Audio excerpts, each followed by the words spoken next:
Surgery దూరం operation లేకుండా మోకాళ్ల నొప్పులకు ఆధునిక చికిత్స ప్రాణ పెయిన్ క్లినిక్. హాస్య నటులు వేణుమాధవ్ గారు సెప్టెంబర్ నెలలో ఆయన బర్త్డే ఉంది, ఆయన మరణించిన రోజు కూడా, అంటే సెప్టెంబర్ 25th ఆయన వర్ధంతి అయితే సెప్టెంబర్ 28th ఆయన జయంతి. ఈ రెండు సందర్భాలలో ఆయన్ని గుర్తు చేసుకుంటూ వాళ్ళ కుటుంబాన్ని పలకరించే ప్రయత్నం ఇవాళ. ఆయన శ్రీమతి గారు శ్రీవాణి గారు ఉన్నారు మనతో. శ్రీవాణి గారు నమస్తే.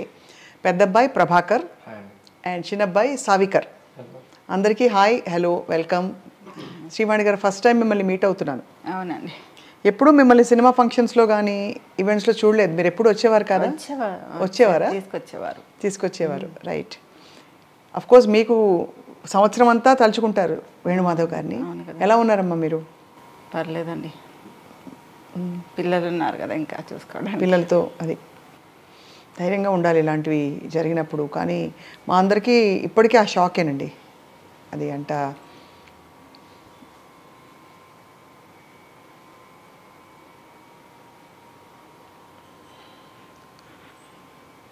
అయ్యో తల్లి.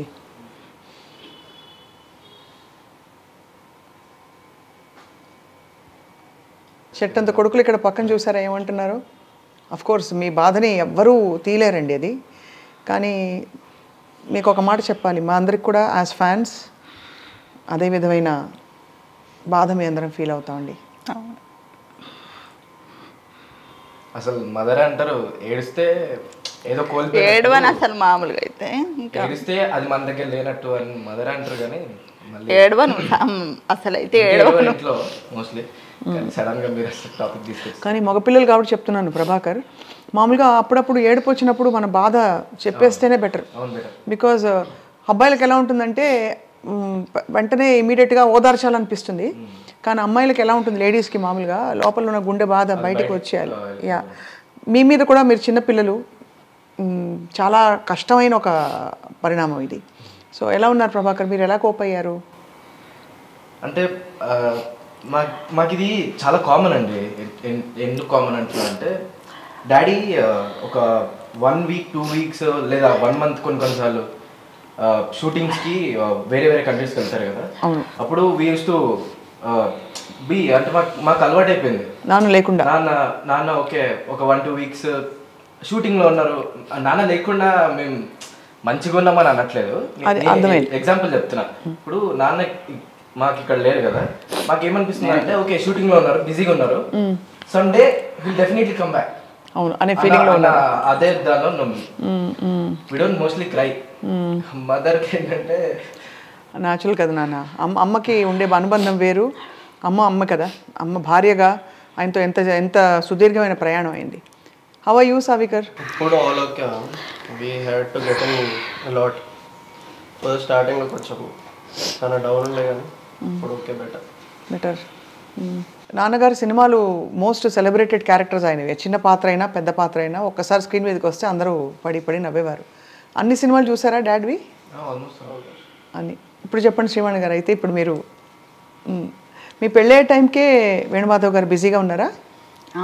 స్టార్టింగ్ అప్పుడప్పుడు స్టార్టింగ్ ప్రియమైన నీకు, ఇంకా దిల్ నా మ్యారేజ్ తర్వాత అండి. మ్యారేజ్ తర్వాత ఎక్కువ బాగా పెరిగాయి రోల్స్. ఏమనిపించింది అప్పుడు మీరు ఒక ఫిల్మ్ ఇండస్ట్రీ యాక్టర్ని చేసుకుంటున్నారు, ఒక పాపులర్ పర్సన్ అని? అసలు నేను అనుకోలేదండి ఇంత లైఫ్ ఉంటుంది నాకు అనేసి. చాలా అసలు ఎంత బాగా చూసుకునేవారంటే అసలు ఎవరినైనా చూస్తారో లేదో అలాంటి హస్బెండ్, నా హస్బెండ్ చాలా అసలు బాగా చూసుకోవడం అంటే అప్రిషియేట్ చేయడం మిమ్మల్ని బాగా అన్నీ అసలు అప్రిషియేట్ కాకుండా అసలు అన్నీ కావాల్సినవన్నీ సమకూర్చడం. మీరు కూడా చక్కని తల్లిలా చూసుకుని ఉంటారు ఆయన్ని, అందుకనే కదా. అంటే యాక్చువల్లీ డాడీకి ఆడపిల్ల కావాల్సిందే. అందరూ మా ఫ్యామిలీ, మా పెద్దనాన్న వాళ్ళు, మా అత్త వాళ్ళ సైడ్ మెజారిటీ గర్ల్సే ఉన్నారు. డాడీకి ఆడపిల్లలు అంటే చాలా ఇష్టం. కూతురు కావాలి అని ఉండే. మేమిద్దరం బాయ్స్ పుట్టేసరికి ఇంకా మమ్మీనే కూతురు తీసుకో, అన్ని షేడ్స్ ఉంటాయి అన్నమాట. ఒక ఫ్రెండ్, ఒక కూతురు, ఒక వైఫ్, అట్లా అన్ని షేడ్స్ ఉంటాయి. కానీ మమ్మీని చూస్తే మీకు పెద్ద కలాగే కనిపిస్తుంది, మమ్మీలా కనిపించట్లే. డాడీని చూస్తే అదే అంటారు. డాడీ కూడా పెద్దన్నయ్యలా ఉండేవారు అనమాట, ఒక అన్నలాగా.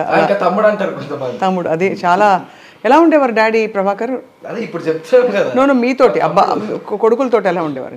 ఎలా ఉండేవారు? ఒక తమ్ముడు మాకు, మా తమ్ముడే. ఇప్పుడు డాడీ దగ్గరికి వెళ్ళి డాడీ ఇట్లా నేను బయటకు వెళ్ళాలి, డ్రైవర్ మాట్లాడేసి అది ఇది ఉండదు మాకు. నువ్వు ఎక్కడికి వెళ్దాం అనుకుంటున్నావు, నువ్వు ఎవరితో మాట్లాడదాం అనుకుంటున్నావు, నువ్వు మాట్లాడేసుకుని వెళ్ళిపో, నన్ను ఎందుకు అడుగుతున్నావు? నీకు ఆ ఫ్రీడమ్ ఉంది. ఒక లిమిట్ ఉంటుంది కొన్ని ప్లేసెస్లో, ఆ లిమిట్ ఉంటుంది. మాకు ఆ ఫ్రీడమ్. మేము ఎంత ఓకే, ఇప్పుడు నాకు 10th C వచ్చిందా, 70% వచ్చిందా, 60 వచ్చిందా, ఇవేం అడగరు. పాస్ అయినా ఓకే డన్, అంతే. చాలు. నీతో ఎంత అవుతుంది, నీతో అంత చేసుకో, చాలు డన్. చాలా ప్రేమతత్వం అయితే. ప్రేమతత్వం. లేకపోతే ఎప్పుడైనా ఫిల్మ్ యాక్టర్ కొడుకు మీరు అని చెప్పి స్కూల్లో స్పెషల్ ట్రీట్మెంట్ ఉండేదా బాగా? మేము అసలు ఎప్పుడు చెప్పుకోలేదు. నాన్నే మా 10th క్లాస్లో వచ్చింది, నా 10th క్లాస్కి వచ్చింది ఒకసారి వచ్చింది డాడీ. అంతేనా? అంతే. అన్నిసార్లు మమ్మీ వస్తుండే, డాడీని ఎప్పుడు రానియాలి కూడా, రావద్దు డాడీ మీరు రావద్దు డాడీ అని. వస్తా అంటే కూడా రానివ్వరు. స్పెషల్ ట్రీట్మెంట్ ఉంటుంది కదా, సో అండ్ సో అని చెప్పి అది కొంచెం ఇట్లా out of the box treat చేసే ఆ ట్రీట్మెంట్ కొంచెం మనకి చాలా. కానీ అందరం షాక్ అయ్యాము సావికర్ ఫ్రాంక్లీ. హాస్పిటలైజ్ అయిన తర్వాత కొంత టైంకి ఎన్ని రోజులు ఉన్నారండి హాస్పిటల్లో యశోదాలో? 20 days అండి. 20 days ఉన్నారు. అసలు ఏంటంటే జాండీస్ వచ్చింది, దాని తర్వాత వెంటనే డెంగ్యూ ఫీవర్ వచ్చిందండి. ఆ టైంలో డెంగ్యూ ఫీవర్స్, వైరల్ ఫీవర్స్ ఉన్నాయి కదా. ఫస్ట్ తనకే వచ్చింది డెంగ్యూ ఫీవర్, తర్వాత వీళ్ళిద్దరికి స్టార్ట్ అయిపోయింది. వీళ్ళిద్దరిని హాస్పిటల్లో జాయిన్ చేశారు. తను రమ్మంటే మీడియా అది ఇది అని చెప్తారు. రాలేదు, కొంచెం లేట్ అయిపోయింది. కొంచెం అసలే డెంగ్యూ ఫీవర్ ఎట్లుంటుంది, వెంటనే ప్లేట్లెట్స్ వెంటనే పడిపోతుంది. పోయినప్పటికీ ఇంకప్పటికే స్టార్ట్ అవుతుంది ప్రాబ్లమ్స్. చాలా తొందరగా ఎఫెక్ట్ పడిందండి డెంగ్యూ ఫీవర్ ఒకటి. ఎవరండి మీ అత్తగారింటి వాళ్ళ వైపు వాళ్ళు టచ్లో ఉంటారా సార్? వాళ్ళ అందరం ఇక్కడే పక్కపక్కనే ఇద్దరు ఆడపడుచులు ఇక్కడే ఉంటారా? మా బావగారు. సో మరి అందరితో అయితే మేనత్తలతో అందరితో క్లోజ్గా ఉంటారా? ఇంకా మీ గ్రోయింగ్ అప్ ఎక్స్పీరియన్సెస్ చెప్పండి నాన్నగారితో. వేణుమాధవ్ గారు ఆయన తెర మీద చూసి అలాగే పరిమితం అయిపోయారు, కానీ ఆయన బాధ్యతగా ఒక కుటుంబాన్ని నడిపించే వ్యక్తి అంటే చిన్నపిల్లలా కనిపిస్తారు కాబట్టి. అది ఏదో ఈవెంట్కి వెళ్తుండే నాన్నతో, బై రోడ్ వెళ్తున్నాం, హైదరాబాద్ టు విజయవాడ దగ్గర ఒక స్టాప్, మళ్ళీ కోదాడ మా నానమ్మ వాళ్ళ ఊర్లో ఒక స్టాప్, మళ్ళీ అక్కడ నుంచి సూరత్, అట్లా ఒక దగ్గర ఒక 12 states తిరిగినాం. ఆ 12 స్టేట్స్లో ఒక్కొక్క స్టేట్లో ఒక్కొక్క కేక్ కట్ చేసిన నేను. One of my 17th or 18th birthday. He treats మమ్మల్ని అట్లా ట్రీట్ చేస్తారు అసలు, అంత స్పెషల్ ట్రీట్మెంట్ అనమాట. అమ్మ బర్త్డే ఎలా చేసేవారు? నా బర్త్డే కూడా ప్రతి బర్త్డే నాకు అసలు స్పెషల్ అండి, చాలా స్పెషల్. తను అసలు ఏ దాంట్లో మ్యారేజ్ డే అయితే బర్త్డే అయితే కంపల్సరీ ఏదో ఒక గిఫ్ట్ ఇవ్వడము, తప్పకుండా ఏదో ఒకటి ఇవ్వకుండా ఉండరు తను. కానీ అందుకే ముందు ఇచ్చారేమో ఇవన్నీ నాకు, అందుకే నాకు ఇవన్నీ ముందు ఇచ్చారేమో అనిపిస్తుంది. నా మెమరీస్ నీ దగ్గర ఉండాలి అనేసి. ఎంత కష్టం తల్లి మీకు, మీ దాంపత్యానికి. రెండోది మీరు ఇద్దరు పిల్లలు, ఒక్కసారిగా మీ బెస్ట్ ఫ్రెండ్ వదిలి ఇదిగో మళ్ళీ వస్తానని చెప్పి వెళ్ళిపోయారు దూరంగా. ఆయన అనుకుంటానండి ఎక్కడో షూటింగ్కి వెళ్ళి ఉండొచ్చు, మా వారు వస్తారేమో ఏదో ఒక రోజు అనిపిస్తుంటది. కానీ ఎక్కువ లాంగ్ బయట అవుట్డోర్ వెళ్ళేవారు కదా బాగా. చాలా. ఆ టైంలో మరి ఎలా మీరు ఫోన్ చేస్తూ ఉండేవారా రెగ్యులర్గా? అసలు క్షణం అండి. ఫోన్లు అంటే ఎవరైనా చాలా మంది చూసిన వాళ్ళు ఉన్నారు, వాణి అనే వర్డ్ కింద అసలు దిగరు. బంగారం కన్నమ్మ ఎక్కడ ఏంటి కంటిన్యూగా ఫోన్స్ అండి, దిగగానే ఫోను. అసలు ఎన్నిసార్లు చేసేవారు డేలో, షార్ట్ మధ్యలో కాల్ కంపల్సరీ చేస్తారు. ఇంటి నుంచి ఫోన్ అక్కడ నుండే వస్తుంటాయి. మేము డిస్టర్బ్ చేయొద్దు కదా, అతను ఎక్కడున్నారో బిజీగా ఉన్నారో ఏంటో తెలియదు అని మేము అనుకుంటాం. మాకు మినిట్ ఒక కాల్ వస్తూ ఉంటుంది, మమ్మల్ని డిస్టర్బ్ చేస్తూ ఉంటారు అక్కడ నుంచి. ఎంత అసలు అఫెక్షనేట్, అసలు ఎంత హార్ట్ ఉండేది దానికి.